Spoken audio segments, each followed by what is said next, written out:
Waalaikumsalam warahmatullahi wabarakatuh.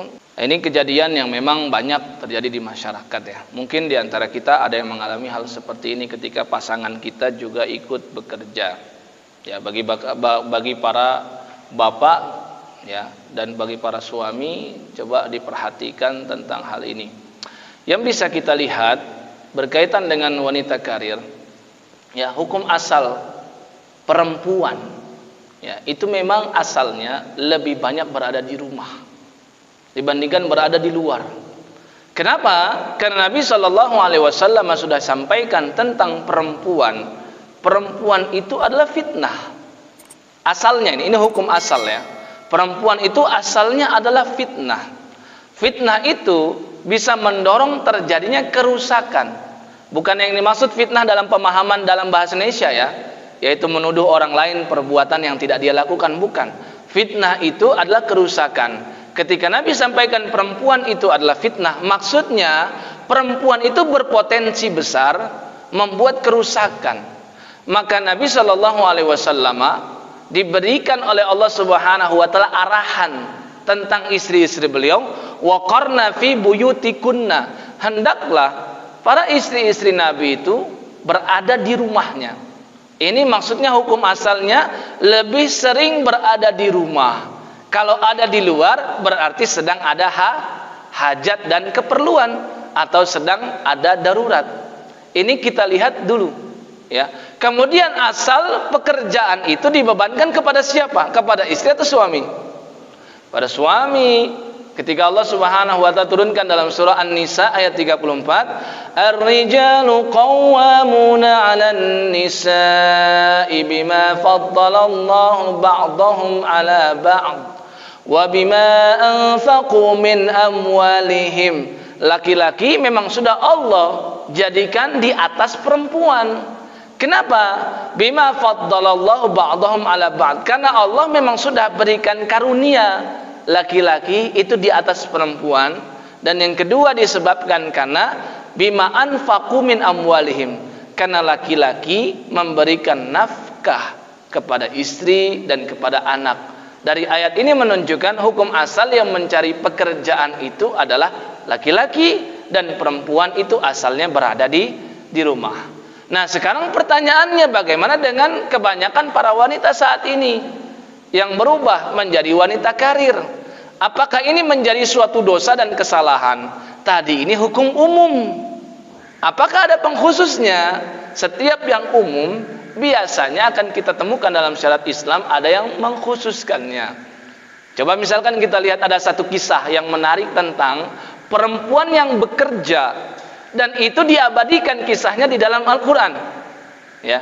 Dalam surah Al-Qasas itu ada, surah yang ke-28, di ayat yang ke-23, yang mana ayat ini menceritakan tentang dua perempuan, anak dari laki-laki yang solih yang berada di kota Madian.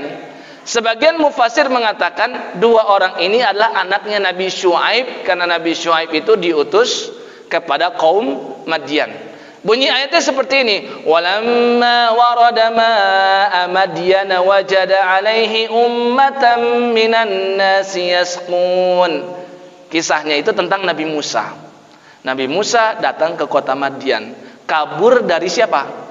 Kabur dari Firaun ya. Dari Mesir Nabi Musa lari ke Madian. Sebabnya karena apa? Sebabnya karena dia telah melakukan kriminal, dan kriminal ini begitu berat bagi seorang Fir'aun. Apa kriminalnya? Seorang Musa telah membunuh masyarakat pribumi Mesir. Ya, memang dulu sekejam-kejamnya Fir'aun, Fir'aun itu masih sayang sama penduduk pribumi. Ya, jadi aneh kalau ada pemimpin udah kejam, dia juga kejam sama pribumi. Ya, lebih sayang sama orang asing. Fir'aun saja sayang banget sama orang pribumi. Maka ketika tahu Musa itu membunuh seorang pribumi Mesir, dengan cara apa? Satu kali pukul dia mati. Dalam surah Al-Qasas ayat 15 itu diceritakan ya. Kemudian apa? Nabi Musa pergi ke Madian. Sampai di sana warada ma'a Madian, menemukan ada sumur Madian. Dan di situ ada ummatan minan nasi yasqun, banyak orang yang saat itu sedang mau mengambil air di sumur tersebut. Kemudian apa yang terjadi? Nabi Musa dengan kekuatannya seorang, dia angkat penutup sumur itu yang biasanya diangkat oleh banyak orang. Ya. Kemudian apa? Wa wajada min dunihim imra'ataini tazudan. Ketika melihat kerumunan orang di sekeliling sumur, Nabi Musa angkat, Nabi Musa melihat di belakangnya ada dua perempuan. Nah, dua perempuan ini ngapain? Maka Nabi Musa bertanya, qala ma khatabukuma? Kalian ngapain berada di belakang cowok-cowok kayak begini? Ya, menyendiri, ya. Kemudian dia menjawab, qalata, keduanya menjawab, la nasqi hatta yusdirar ri'a wa abuna syaikhun kabir. Kami enggak mau ngambil air. Kenapa? Karena itu kumpulan para laki-laki. Ya, padahal ayah kami di rumah yang sudah tua renta sedang menunggu kami, karena air ini akan kami bawa ke rumah untuk keperluan sehari-hari kami dan untuk hewan ternak kami. Kan di sini kita menjadi tahu, perempuan di sini bekerja. Ngapain kerjaannya? Ngambil air, ya kan? Kemudian apa yang terjadi? Fasaqalahuma. Nabi Musa pun ambilkan air tersebut, kasihan kepada dua perempuan ini. Summa tawalla ila dhil.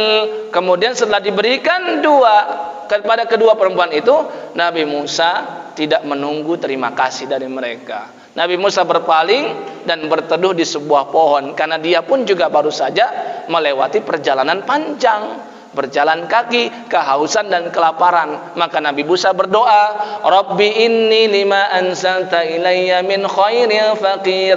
Doa yang sangat bagus bagi para musafir yang kehabisan perbekalan, kehabisan minuman, tidak punya apa-apa, tidak punya uang. Coba perbanyak doa seperti Nabi Musa ini. Rabbi inni lima anzalta ilayya min khairin faqir. Ya Allah, aku sangat membutuhkan sesuatu yang Engkau turunkan kepadaku. Habis doa itu bagaimana? Gak lama dua perempuan tadi sudah pulang, datang menghadap ayahnya, diceritakan kepada ayahnya tentang sosok laki-laki tidak dikenal tapi berjiwa ksatria, dan dia tidak membutuhkan terima kasih. Maka setelah itu ayahnya menyuruh salah satu putrinya untuk balik lagi ke sana untuk mengundang Nabi Musa datang ke rumahnya. Faja'athu ihdahuma, salah satunya saja, nggak berdua sekarang. Tamshi ala istihyan, datang dalam kondisi malu-malu. Qalat, dia berkata, inna abi yad'uka liyajziyaka ajra ma saqaita lana. Sesungguhnya ayahku mengundang kamu untuk datang ke rumah sebagai bentuk terima kasih atas perbuatan baikmu kepada kami sekeluarga. Maka Nabi Musa pun memenuhi panggilan tersebut. Nah, kisah ini bisa kita ambil pelajaran tentang wanita karir. Ya, yang pertama yang bisa kita lihat adalah hukum asal perempuan itu tidak bekerja. Kenapa? Dua orang perempuan ini baru bekerja ketika ayahnya sudah tua renta. Berarti perempuan boleh berkarir ketika memang dibutuhkan.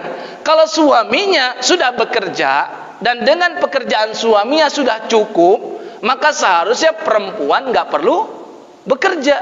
Jelas nggak sampai di sini? Ya, jadi perempuan bekerja itu ada dua macam. Memang dia perlu banget, nggak ada penghidupan untuk dia dan keluarga. Ya, contohnya seperti wanita janda. Dulu bibinya Jabir bin Abdillah tuh menjanda. Kerjaannya ngapain Pak? Ngurusin kebun kurma. Ketemu sama Nabi, malu dia, khawatir dimarahin. Maka dia terangkan, aku nggak punya apa-apa ya Nabi. Maka Nabi SAW izinkan. Dari sini berarti perempuan boleh bekerja kalau memang perlu dan mendesak. Yang kedua, kalau yang mendesak itu bukan dari diri dia, tapi yang mendesak dari diri masyarakat. Contoh, dokter-dokter perempuan, ya, pasien-pasien perempuan banyak.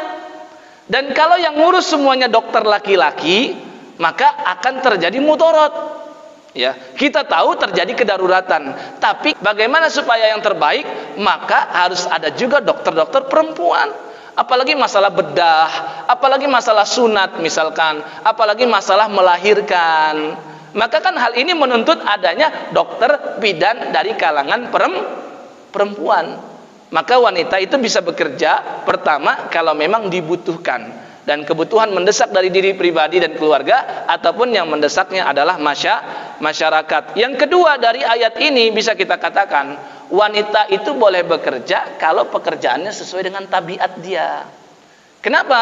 Tadi kisahnya dua perempuan, bukan menggembala kambing, tapi cuman ngambil air untuk kambingnya, untuk sawahnya, dan untuk kebutuhan keluarga. Maka dikatakan tidak bagus kalau perempuan misalkan bekerja bangunan. Ya, kalau memang dia butuh banget, carilah pekerjaan yang lain. Ya, pekerjaan yang sesuai dengan tabiatnya wanita, supaya kerjaannya halal dan barokah. Nah, yang ketiga, haruslah apa? Terbebas dari terjadi ikhtilat, percampur bauran dengan laki-laki. Sebagaimana tadi dua anak ini, dua putri ini, dia menjauhi dari khalayak ramai. Laki-laki itu ngumpul di sekitar sumur, maka mereka menjauh. Maka kalau ada perempuan kerja di kantor dan satu ruangan itu laki-laki bercampur dan sering interaksi, sering ngobrol, maka usahakan jangan cari kerjaan yang lain. Karena tadi ayatnya menunjukkan mereka menghindar dari ikhtilat. Yang keempat, hendaklah perempuan ketika bekerja menjaga adab-adab yang syar'i, akhlaknya. Terutama apa? Pakaian. Maka tadi kalau pertanyaannya tentang istri yang sudah berpakaian syar'i, maka itu tidak cukup. Selain itu harus dia jaga adabnya. Adabnya bagaimana? Adab perempuan itu pemalu. Contohnya tadi, ayat tadi. Faja'athu ihdahuma tamshi 'ala istihya, sampai Allah sebutkan kata istihya. Istihya itu artinya merasa malu. Maka kalau perempuan dengan pekerjaannya menjadikan hilang rasa malunya. Contoh pekerjaannya apa, Pak? SPG, disuruh buka kerudung, disuruh pakaiannya harus yang ketat, yang terbuka supaya orang mau beli barangnya. Jangan, itu enggak halal dan itu enggak barokah. Cari kerjaan yang lain yang bisa menjaga adab dia dan bisa menjaga hijab dia. Dan yang terakhir, perempuannya harus mendapatkan izin. Kalau dia istri, berarti dia kerjanya harus sesuai dengan izin suami. Kalau dia belum bersuami seperti dalam kisah tadi, maka dia harus mendapatkan izin dari walinya. Dalam hal ini ayahnya, bisa juga adik dari ayahnya atau pamannya, ya, dan wali-wali yang lain. Ini berkaitan dengan wanita karir. Kalau ini 5 hal ini bisa dipenuhi, maka insya Allah wanita boleh bekerja. Dan insya Allah suaminya ketika nanti dihisab, dia akan mengetahui jawabannya karena sudah dilakukan sesuai dengan syarat-syarat yang syar'i. Dan insya Allah suaminya terlepas dari dosa.